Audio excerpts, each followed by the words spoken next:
Hello, welcome back to my channel. ഞാൻ ഇന്ന് നിങ്ങൾക്ക് പരിചയപ്പെടുത്തുന്നത് ഒരു ഫുഡ് റെസിപ്പി വീഡിയോ ആണ്. നുറുക്ക് ഗോതമ്പ് വെച്ചൊരു ദോശ. അപ്പോൾ നമുക്കത് എങ്ങനെ ഉണ്ടാക്കുമെന്ന് നോക്കാം.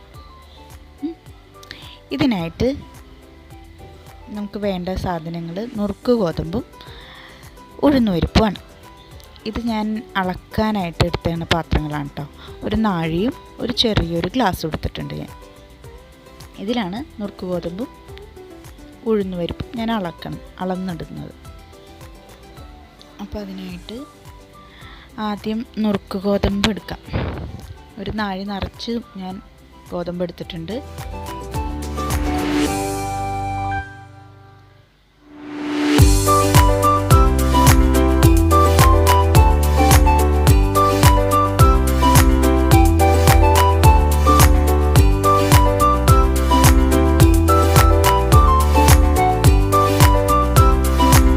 ഗ്ലാസ് ഒരു നാഴി മുഴുവനും ഞാൻ ഗോതമ്പെടുത്ത് അതൊരു പാത്രത്തിലേക്ക് ഇട്ട് അടുത്തതിന് ഉഴുന്നുപരിപ്പ് എടുക്കാം.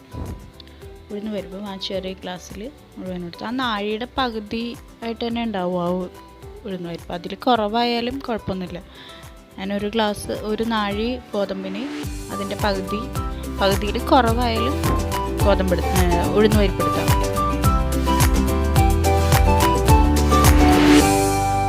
രണ്ടും നന്നായിട്ട് കഴുകിയിട്ട് നമുക്കത് കുതിർത്താനായിട്ട് വയ്ക്കാം. നന്നായി കഴുകി ഞാൻ കുതിർത്താനായിട്ടിട്ട് ഒരു 3-4 മണിക്കൂർ കുതിർത്താൻ വെച്ചു. ഞാൻ ഗോതമ്പ് നന്നായിട്ട് കുതിർന്നാലാണ് അരഞ്ഞു കിട്ടാനായിട്ട് എളുപ്പമാവും. 4 മണിക്കൂർ കുതിർന്ന ശേഷം അധികം വെള്ളമില്ല കേട്ടോ. ആ കുതിരാനായിട്ട് വെച്ച വെള്ളം തന്നെയാണ് ഞാൻ അരയ്ക്കാനെടുത്തത്. വേറെ വെള്ളം ഞാൻ ചേർത്തിട്ടില്ല അരയ്ക്കാനായിട്ട്. 2 വാളം ചോറും ഞാൻ അതിൻ്റെ കൂടെ ചേർത്തു.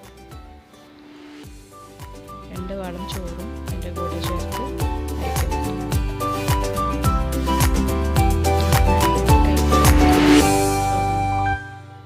അരയ്ക്കാനായിട്ട്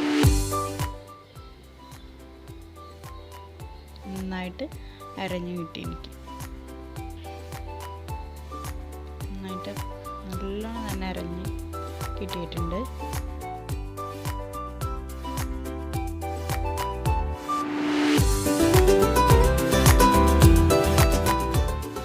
അപ്പോൾ മാവ് നന്നായിട്ട് അരഞ്ഞ് കിട്ടിയിട്ടുണ്ട്. അതിലേക്ക് കുറച്ച് ഉപ്പിട്ട് അടച്ചു വയ്ക്കാം.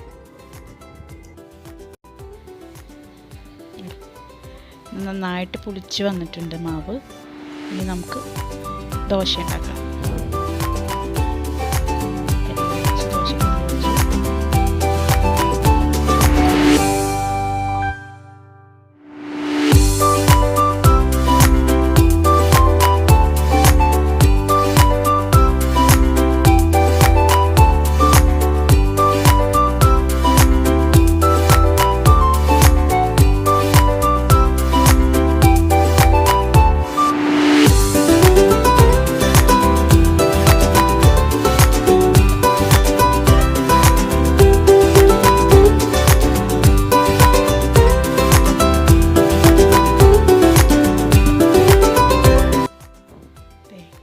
ദോശ റെഡിയായി. ഈസി ആയിട്ടത് ദോശക്കല്ലിൽ നിന്ന് വിട്ട് പോരുന്നുണ്ട്. ഒന്നും സ്റ്റിക്ക് ചെയ്യുക, ഒന്നും ഒട്ടിപ്പിടിക്കുക ഒന്നും ചെയ്തിട്ടില്ല.